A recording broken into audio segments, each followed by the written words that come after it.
Biaya kuliah bisa dicicil agar bisa memudahkan mahasiswa. Tapi yang sekarang ramai dibahas, ternyata pinjaman yang diberikan justru semakin memberatkan mahasiswa. Karena bunganya tidak berbeda jauh dengan pinjaman online pada umumnya.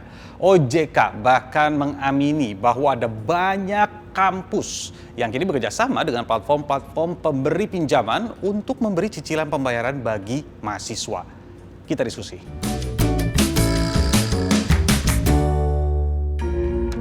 Senin kemarin, sejumlah mahasiswa ITB memprotes pihak kampus yang menawarkan program pembayaran uang kuliah tunggal atau UKT dengan skema cicilan dengan lembaga non-bank bagi mahasiswa yang tidak mampu.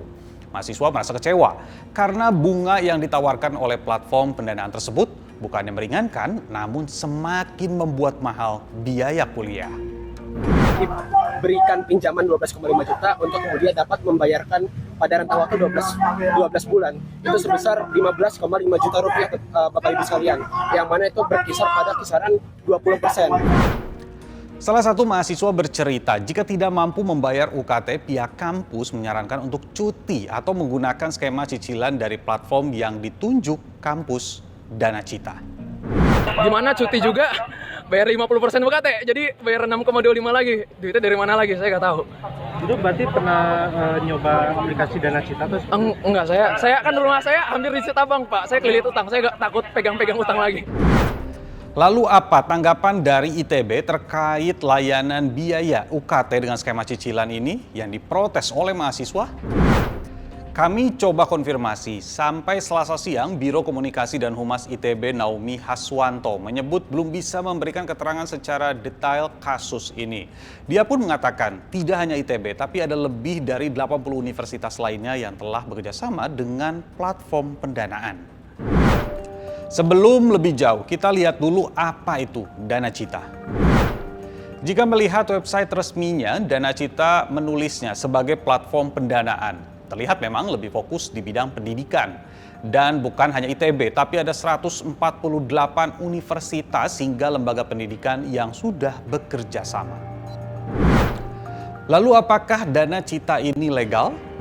Kami sebagai regulator telah memanggil PT Danacita ini untuk mendalami apakah ada hal-hal yang dilanggar terkait dengan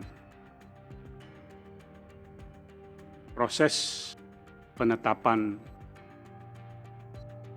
pihak yang dapat diperkenankan untuk melakukan pinjaman dan apakah ada hal-hal yang dilanggar berkaitan dengan langkah-langkah terkait dengan pengembalian dari utang itu. Lalu apa bedanya dengan pinjol? Jika melihat di simulasi cicilan pinjaman Danacita, penawaran memang tidak jauh berbeda. Untuk bunga dalam setahun mencapai lebih dari 20%, tapi ada juga yang memang tanpa bunga. Apakah pinjaman dengan bunga seperti ini menguntungkan buat mahasiswa? Jadi, yang akan menanggung semua beban biaya pendidikan ini berikut beban pinjaman dana pendidikan ini adalah si mahasiswa yang bersangkutan ya. Nah, kalau dibilang ada yang untung ya ada yang untung, tapi apakah si mahasiswa itu untung? Kelihatannya seperti itu, tapi menurut saya itu harus dikaji harus betul-betul dikaji ulang gitu ya. Karena itu kembali lagi ya. Mahasiswa ini kalau begitu bagaimana dia cara mengembalikannya? Karena dia tidak punya penghasilan, kecuali pinjamannya itu atas nama si orang tuanya. Padahal ada Undang-Undang Dikti tahun 2012. Di sini menyebutkan kalau mahasiswa tidak mampu diberi keringanan pinjaman dana tanpa bunga. Di pasal 76 disebutkan pemerintah, Pemda, atau perguruan tinggi berkewajiban memenuhi hak mahasiswa kurang mampu secara ekonomi untuk menyelesaikan studinya. Kemudian ada 3 jenis bantuan atau beasiswa, yaitu kepada mahasiswa berprestasi, bantuan atau pembebasan pembiayaan, dan atau pinjaman dana tanpa bunga yang wajib dilunasi mahasiswa setelah lulus atau dapat pekerjaan. Boleh, ya kalau masalah boleh sih boleh-boleh saja.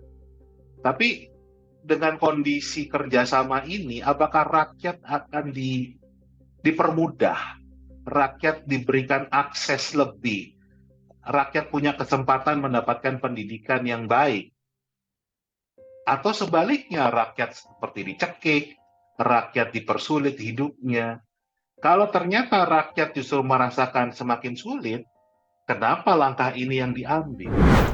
Setiap warga negara berhak mendapatkan pendidikan. Jangan sampai masalah biaya bisa menghalangi mereka untuk mendapatkan ilmu. Saya Nabila Biasa, sampai jumpa.